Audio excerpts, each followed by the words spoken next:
Hi, my name is Ashley Bugby, and I'm the assistant principal at Oxford Schools. It is a K through 12 position, and this is my second year.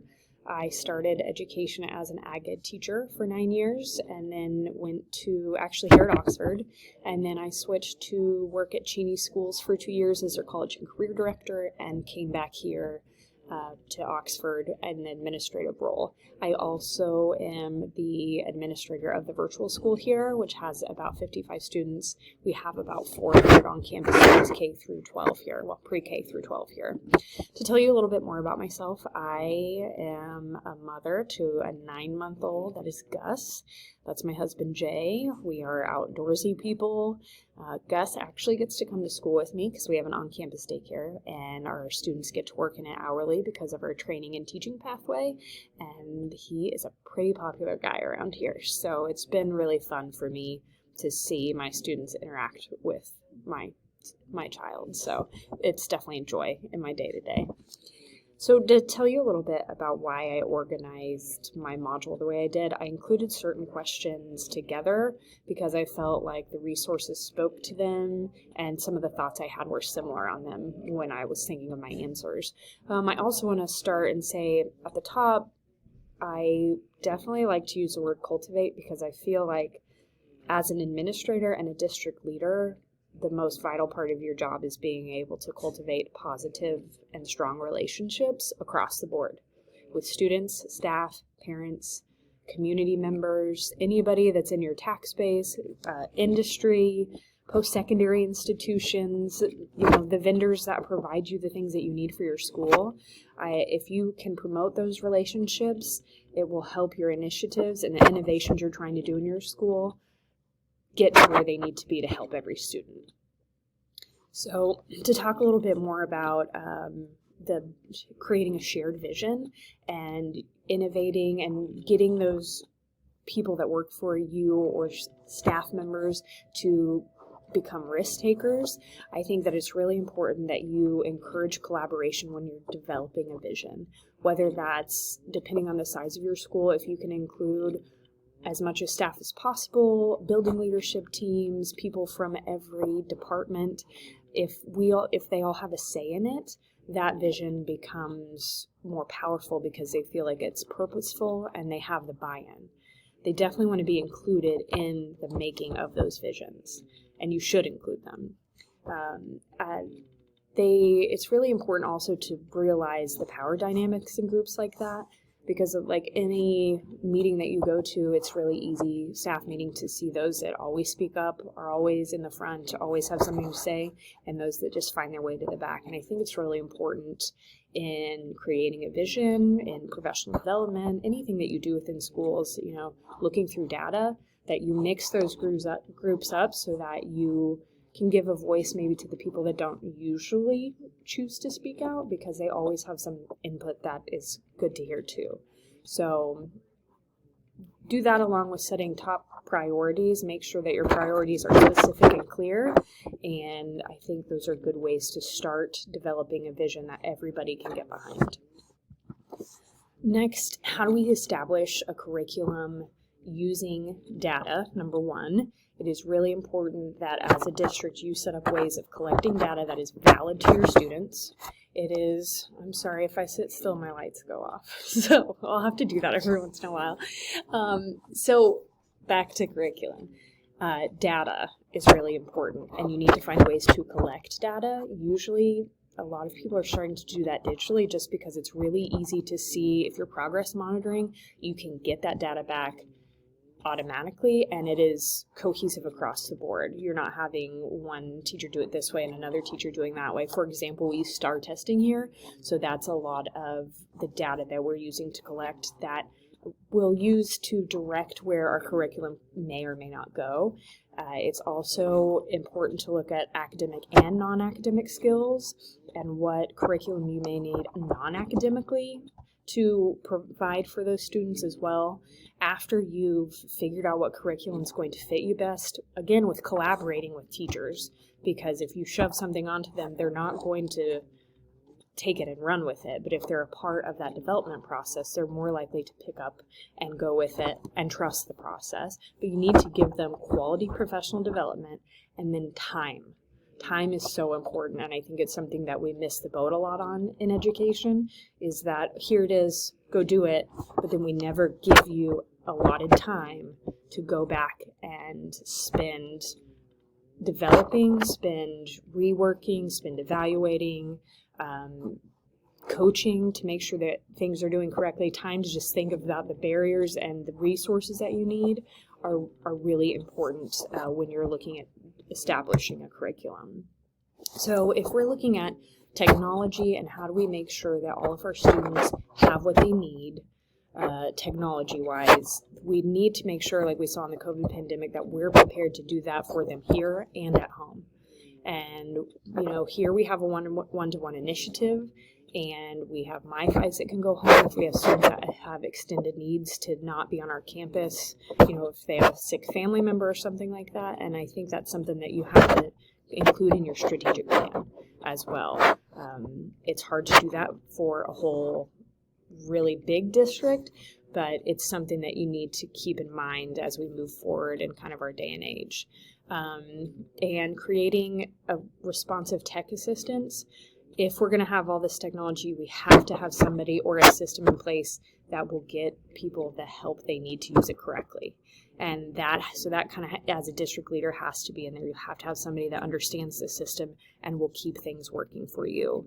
And along with everything else, you've got to review if your technology is working for you.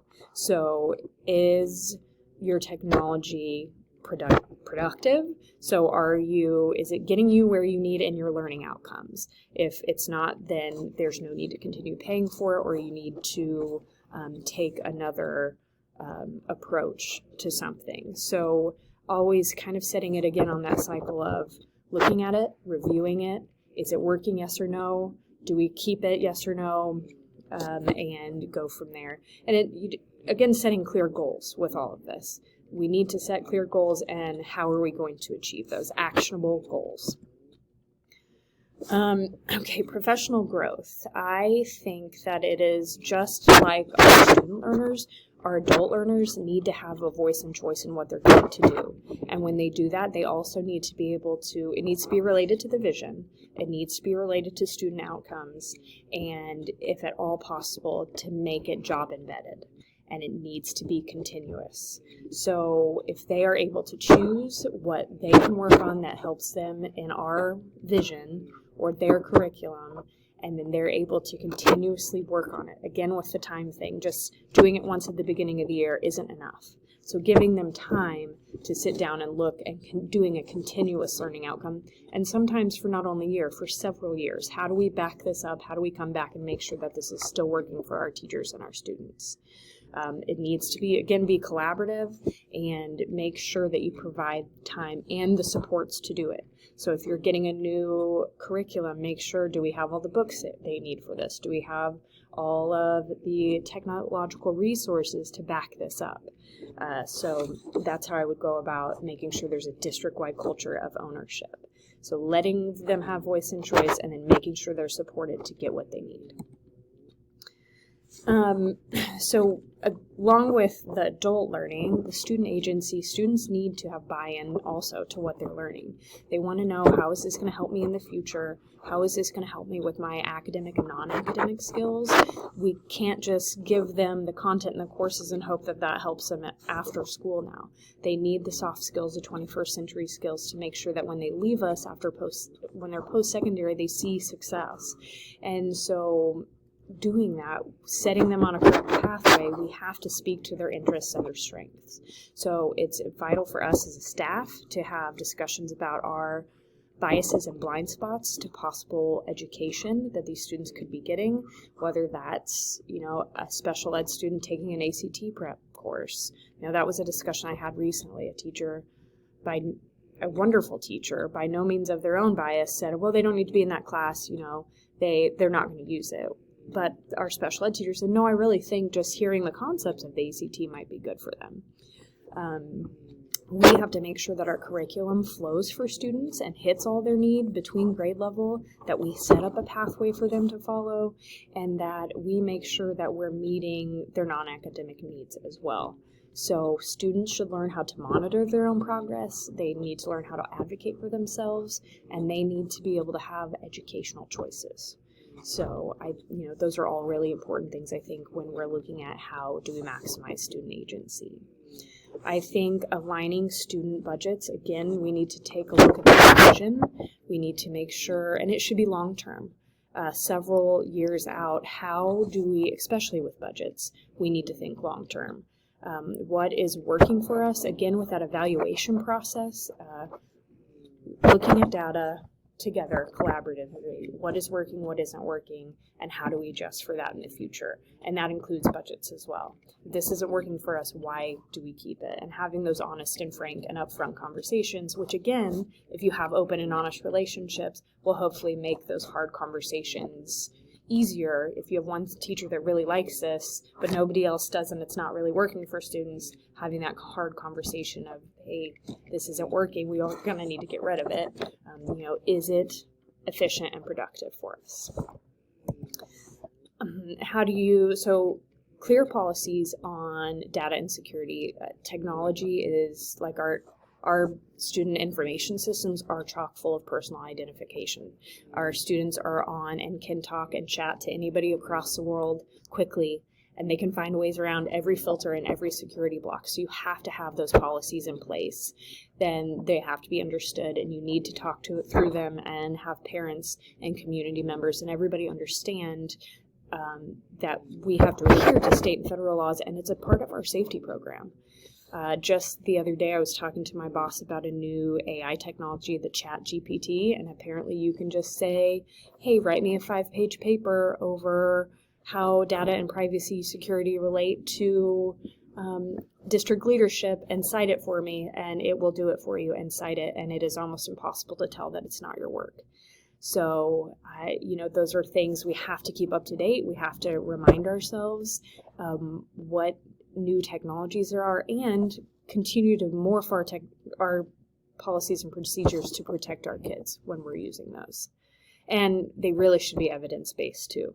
So there's a whole list of this U.S. Department of Education resource that we had that had how do you find evidence-based practices. It's nice when you are able to access that and look at it and not have to reinvent the wheel yourself. So communicating our vision, it is really important that you have numerous ways of clear communication, and you do that not only for parents and students and staff. You need to do that for your community members too, because they are your tax base. They're the ones when you're needing to pass bond issues that you're going to have to reach out to, and the more they understand, the less pushback you're going to get in your educational innovations and initiatives that you have. So if you want to change behavior, if you have a big shift in your curriculum or in the way your school day falls, it's really important to have clear communication with all stakeholders for that. Our parents want to know about the educational climate and how you're specifically supporting their student. Boards and community members want to know about long-term data trends and, if we're increasing in student outcomes and student achievement. So looking and knowing what each stakeholder group is really invested in, and finding multiple ways of communicating to them is very, very important. So learning-centered spaces, to me, it's being able to find a physical space where students feel comfortable, but also finding educational systems that work for people. So we have our virtual school here. We allow blended students. We have some that this isn't going to work for you, so you're going to go and do 3 classes on campus and the rest will be at home. So being able to provide them a safe atmosphere where they feel the most comfortable and that they've had a say in what their educational pathway will be. And so it provides that flexibility that students and families need. And it has to meet their non-academic as much as their academic needs too. So if they need a quiet and private place, or if they need to be able to step out of a certain class because of other personalities are in there, or maybe their religion they're not supposed to learn about certain stuff because of their religion, those are things that you need to learn about your students and provide them avenues to still get an education while feeling comfortable in those ways. And you can utilize open resources like Khan Academy and the massive open online classrooms to provide extra opportunities too. So I think the two main things when we're thinking of working and getting educators to really hone in on their talents and to get them to have more autonomy within their classroom, I think that it is really important to build those relationships. They need to have a trusting environment and know that you're there to support them and provide them the resources they have to capitalize on their talents, and that you as a district administrator models those things. So you model the fact that you have a good attitude, you want to improve your style, you have motivation, you use your creativity without worry of what somebody else thinks of you or having administrative pressure. And those things, I think, really get individuals to be out of their comfort zone and get out of the box and explore their talents further. I think it's important when you're making data-informed decisions that you set up a cycle. And so you have a cycle for choosing what you're using, what data are you collecting, what things are you doing to, again, meet those learning outcomes that you've set for students, when are you going to collect it, progress monitor along the way, and then at the end you need to come back and evaluate if it is or is not working for you. So planning in those times and those benchmarks of when are we going to check this to see if it's meeting the needs that we have. So it has to go along with your strategic plans, and you have to have actionable steps to do that, because if you don't, you'll be 3 years in and realize what you have adopted is not working for your students. So you have to be continuously monitoring whether it's meeting the needs of your students, and all of them, individually, how is this going to meet a mass of students that we need? To leverage costs, again, you have to make a plan. You have to have clear outcomes and plans to reach those outcomes. And you should make sure that your budget reflects that. So obviously, as a district leader, you have to sit down every year. Looking at the budget, you have to make sure that your physical, non-academic needs are met. If you don't have heating or cooling, non-academic needs are not being met of the student, if they're freezing in your classroom or if it's too hot in your classroom. But then you also need to make sure on the flip side to get the technology, the licenses for things that you need to make sure you're up to date and that students can work in their classrooms productively throughout the school year. So it's really important that you have sustainable technology especially, but you make sure and have a cycle when you do that so that you're not, having a lot of cost and stuff up front as far as your ongoing basis for sustainability and funding. When I'm thinking personal critique, I definitely think the funding and budget is something that I need to learn more about. It's just not something I've had as much experience with in my jobs. I've seen it and I've started to kind of understand it with my work with the board and things along those lines. We've done a lot of building updates here. So I've gotten to start to see some of it, but I really want to understand, how do you leverage those basic needs of, hey, we need new ceiling tiles with, hey, we need 30 more licenses to progress monitor these students. So I know that that's something that I need to do there. I also want to spend more time. I have to spend more time. I feel like I'm really good at building relationships, but sitting in classes and figuring out teachers' talents individually when it comes to classrooms. So how do I empower those teachers, find those talents and empower them and make them feel confident in working with those across the board? My correlations, this assignment really provided insight into making decisions that focus on student, academic, and non-academic needs. And I think that's vital. And as an administrator, implementing those with fidelity and with purpose. This module enabled me to see how important it is to make collaborative decisions about school systems and must include future plans for technology and the use of digital tools. It's important to focus on individual student needs and be flexible when you are creating not only plans for students, but they're also their learning spaces to address culture differences and needs. Digital platforms help create various ways of specializing education per student. And finally, it's important to evaluate the efficiency and productivity of technologies within the district to ensure they are meeting the coherent systems and improving student outcomes. This is really relevant to me because, using technology, gives us really awesome tools to create equity in education. Collaboratively making decisions on the best use of technology for our students. It's nice to have it, but how are we really intentionally use it to get the learning outcomes academically and non-academically? And then you're able to create a cohesion in the way we utilize technology in our classes and between our schools. My reflection, kind of coming back to these things, I felt like in a lot of slides, building relationships, keeping the learner-centered decision-making, having that culture. You have to have collaborative efforts that are ongoing with supports and resources, and using that technology to help meet the above needs is really important. These are my reference slides, and I really look forward to learning more about this stuff throughout the course.